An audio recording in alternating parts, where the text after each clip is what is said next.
A crime against humanity. That's what John Ziegler, a United Nations top expert on the right to food, called biofuels. He warned that the increased use of food crops for biofuels would increase competition and price of not only food, but also water and land. He called the impact on global hunger absolutely catastrophic. And he even pressed for a 5-year moratorium on biofuels that would completely halt production. And the reason is basic supply and demand. So I'm gonna just take a second to explain that. Now, if I had 10 apples and 10 buyers willing to buy apples for $1, that's great, it works out perfect. But say the demand increases and all of a sudden I have 20 buyers. Now I can increase the price of apples. I don't have enough supply for everybody, so I can charge more. Some people are willing and able to pay more, and I can increase the price because demand is higher than supply. So it's basically like the opposite of a sale. So imagine again if I had 10 apples, but only 5 buyers, and if I want to get rid of all my apples, then I need to drop the price. So it's a pretty simple concept. My slide here shows a fixed supply, and that's just so you can see it easier. The counter-argument is going to be that technological improvements can increase crop yields so that supply can keep up with demand, which would then alleviate those price differences. But this is a hope. It's not a certainty. And it's offset by population increases, natural resource depletion, and climate disruptions to the extent that supply could actually tighten even more and raise food prices even more. So it would seem like I agree with this concern about biofuels' impact on global hunger. But here's the catch. Why blame biofuels?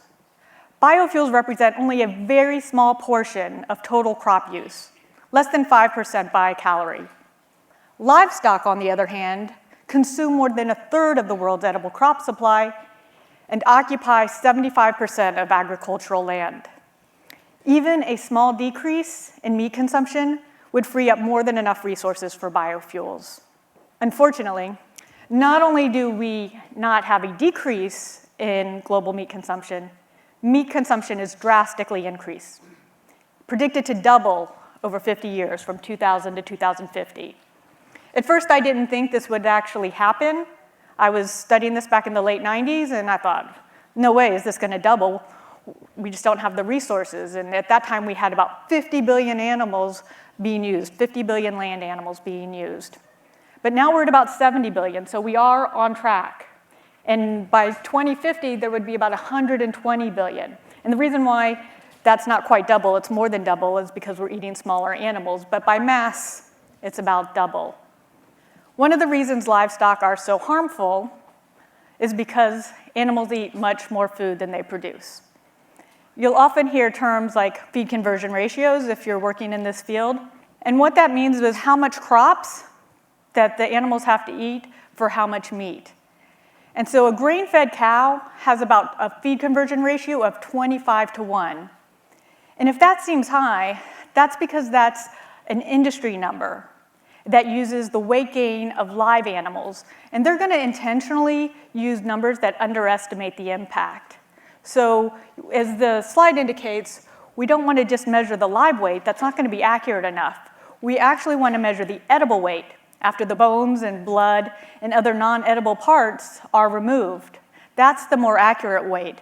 And that's what we should be using for research, policy making, and advocacy.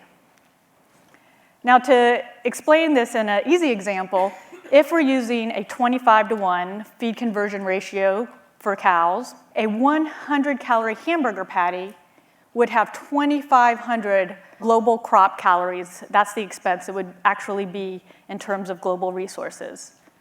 So we can see that with a standard meat-heavy US diet, if we apply that across the board, this is just one of the ways in which we are overconsumers and use up a disproportionate share of the global resources. Now, to be fair, cows are the most inefficient example. And if we use a mix of grains and grasses, that ratio is going to come down. And also, the feed ratio is smaller for smaller animals, as the graph indicates. Now, the meat industry loves to promote the relative efficiency of chickens. They claim a 2-to-1 live weight ratio. As we just covered, the live weight ratio is conservative. But even if we give them that, even if we say, okay, we'll accept your 2-to-1 live weight ratio, chickens still consume twice as much food as they produce. And I want to be clear that this is a net loss not only in calories, but also protein. So we're not just trading up calories that aren't nutrient dense for more nutrient dense. This is opportunity cost and other factors. So it's not a trading up, it's net loss in terms of calories and protein. So what about food waste? Like biofuels, food waste is getting a lot of attention these days. But let's consider that while food waste is derided as a travesty, losing half our food crops as chicken feed is celebrated as efficiency. If we were to step back and look at meat consumption and the inefficiencies of using animals without personal attachment, we could essentially reframe meat itself as a form of food waste. Climate impact is also very important in terms of global hunger. And that's because temperature changes and natural disasters tend to affect them disproportionately, and also because they have fewer safety nets.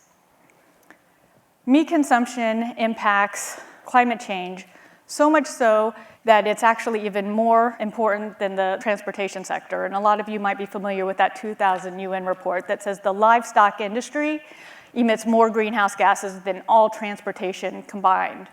So with that, we can see that an animal-inclusive diet is partially responsible for climate-related hunger increases.